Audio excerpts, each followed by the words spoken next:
قبل از اینکه بخوای به گرجستان سفر کنی، برنامه‌ریزی سفرتو بچینی، آژانس خوب پیدا کنی، تور پیدا کنی، باید چند تا نکته رو راجع به کشور گرجستان بدونی. اگر این چیزا رو ندونی، ممکنه پولت به باد بره و یه سفر خیلی گرونتر از چیزی که برنامه‌ریزی کرده بودی عذاب در بیاد. بیا بهت این چند تا نکته رو بگم، هم یه سفر اقتصادی و ارزون داشته باشی، هم سرت کلاه نره. بزن بریم.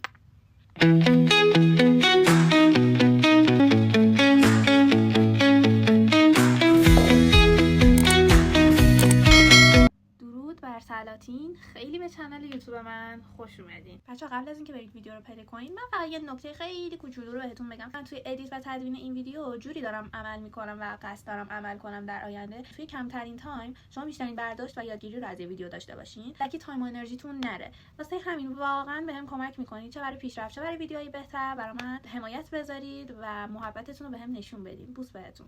خب اول ما این تاریخچه کشور گرجستان رو با هم مرور کنیم. کشور گرجستان یک کشور خیلی کوچولو و تازه تأسیس و نوپایه، با جمعیت خیلی کم، حول محور 3.5 میلیون نفر. کشور گرجستان برای سالهای سال اصلا در طی تاریخ مال خاک ایران بوده و در قرن پیش مال اتحادیه جماهیر شوروی میشه. بعد اینا تازه سال 1991 اعلام میکنن که کشور مستقلن، یعنی هولوش 34-35 ساله مستقل شدن و یک کشور جدیده. واسه همین پشتوانه مالی قوی نداره. میشه گفت یکی از راههای کسب درآمد و کمک به اقتصاد کشورش توریسته. واسه همین هر چقدر که بتونن دوستان از طریق توریست میخوان درآمد کسب کنن و به اقتصاد کشورشون کمک کنن. مردمش هم مردم فقیری ان. نکته اول، آژانس. کدوم آژانس رو میخواین انتخاب کنید برای خرید تور؟ این خیلی مهمه. ما متأسفانه یه تجربه خیلی افتضاح و اعصاب خردکن داشتیم. علاوه بر اینکه اعصابمون رو خیلی خورد کرد، کلی پول اضافه تر هم ازمون گرفت.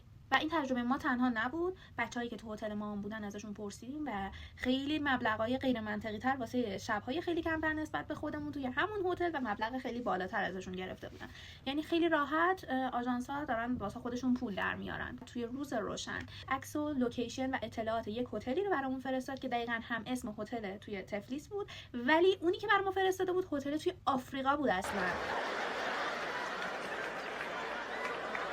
وقتی ما هتل از نزدیک دیدیم اون هتلی که برای ما آژانس فرستاده نیست. اینجوری بودیم که دود سرمون کلا رفت. همون اول راهی. خیلی مراقب باشید که چه آژانسی رو انتخاب میکنید. تجربه کسایی که سفر رفتن رو حتما گوش بدین و یه آژانسی رو با اطلاعات و تحقیق کامل انتخاب کنید. این یه مورد دیگه آژانس به ما گفتش که نمیدونم اتاقتون فلان شده، رفته های کلاس شده، مبلغتون رفته بالاتر. منظورت چیه؟ شاید طرف اصلا نداره دیگه، کارتش اصلا خالیه، با تو اونو طی کرده، برات بیانیه زده، باهات فاکتور کرده. مورد دوم، ارز سفر بگیرید.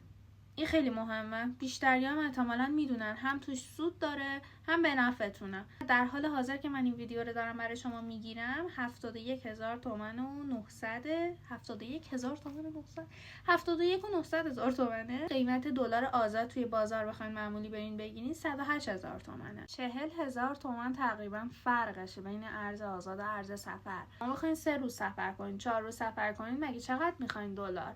بقیه‌شو میتونین برگشتین ایران بفروشین و کلی سود بکنید و هزینه سفرتون هم در میاد. تقریبا یک کمش کمک هزینه برای سفرتونه. حالا گرفتن ارز سفر چجوریه؟ اگر بخواید میتونین بهم بگین، توی یه ویدیو دیگه براتون کامل توضیح میدم.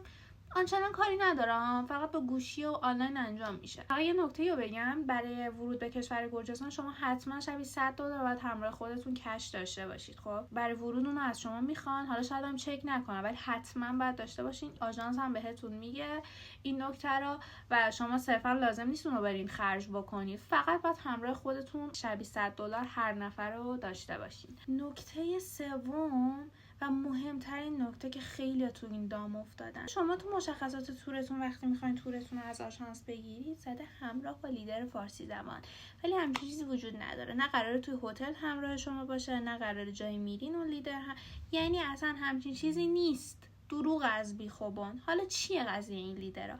شما وقتی میرسین به فرودگاه گرجستان، این لیدرها ایرانی‌ها رو جمع میکنن، میبرن تو ونا و میرسوننشون تا هتل. توی طی مسیر از زمانی که شما پاتون رو میذارین توی ون، اینا دارن تورای خودشون رو تبلیغ میکنن. توی یه کتابچه اطلاعاتشون نوشته همراه با نوشیدنی و غذا. بلیتشون هم از $80 شروع میشه تا $200 واسه هر برنامه، واسه هر نفر. چرا وقتی خودمون میتونیم اون مکانو بریم، برای چی باید بریم به شما دلار بدیم که ما رو بردارید ببرید؟ حواستون به این چیزا باشه. جلوتر بهتون یاد میدم که خودتون چجوری میتونین جاهای مختلف رو برید خیلی راحت بگردید. هیچ ایرانی اصلا از این تورا راضی نبوده تا همین الان. نکته 4: تاکسی ممنوع.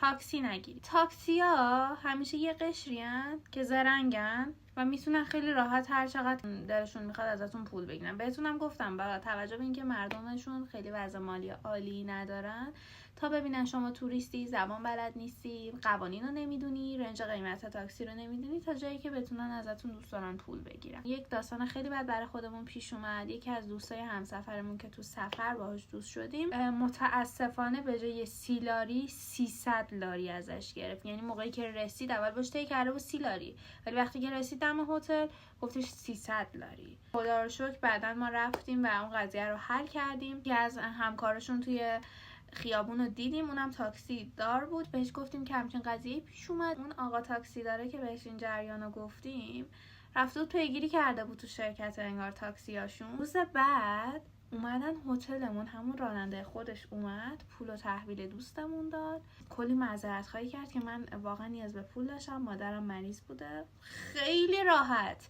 یعنی ما اگر پیگیری نمی کردیم، اسمی از پلیس نمی آوردیم، خیلی راحت پولمون رو میخورن. خب بنفشه میگی با چی بریم؟ با تاکسی نریم؟ پیاده که نمیتونیم بریم کیسه متسختا یا مجسمه مادر. وسیله نقلیه. شما دانشجوها، جوونا تو تهران با چی میرین میان؟ با مترو. تازه متروهای شلوغ، مترویی که همه جا نیست، ولی مال تفلیس بیرون شهرش اتوبوس میره. هر خیابون کوچیکی از مثبت ترین پوانای این شهر وسایل نقلیه مجهزشه. شما با خرید یه دونه کارت با نفری 1 لاری در هر رفت و برگشت شما میتونید خیلی راحت هر جا که میخواین سفر کنید. تازه مثلا تهران خودمون نیستش که برای اتوبوس بعد از قبل بلد باشید خطا رو که بدونید کجا گیج نشین، گم نشین. خواستم توی ویدیوی بعدی نحوه رفتن و استفاده از وسایل نقلیه شهر تفلیس رو بهتون یاد بدم که چجوری انتخاب کنید، با کدوم خط کجا برین. خیلی راحته. بچه بیاین یه آنتراکت بدیم راجع به این صحبت کنم. اینو که دیگه همتون میدونید کیه. مجسمه مادر است که مادر هم به عشق این پا شدم رفتم تفلیس. بچه‌ها یه زنگوله هم پایینش دارین، من به عنوان یادگاری آوردم. من خیلی یادگاری جمع کردم از سفری که میرم و دوست دارم، و این مجسمه یه جوری اشراف داره به کل شهر تفلیس. خیلی قشنگه. So guys میریم نکته 5. نکته 5 بچه‌ها اینه که شما هر جایی میخواین برین، هر کلاب، هر تور، هر تاکسی که میخواین بگین، اول باش طی بکنید قیمتو. خیلی این موارد پیش میاد که بعداً قیمتو میبرن بالا، مثل همون قضیه تاکسی دوستمون که بهتون گفتم. کلاب پاشونیم رفتیم، اول بهشون یه قیمت طی کردیم، رفتیم گفتن که نه علاوه بر اون نمیدونم بعد فلان و فلان و فلان هم بدی.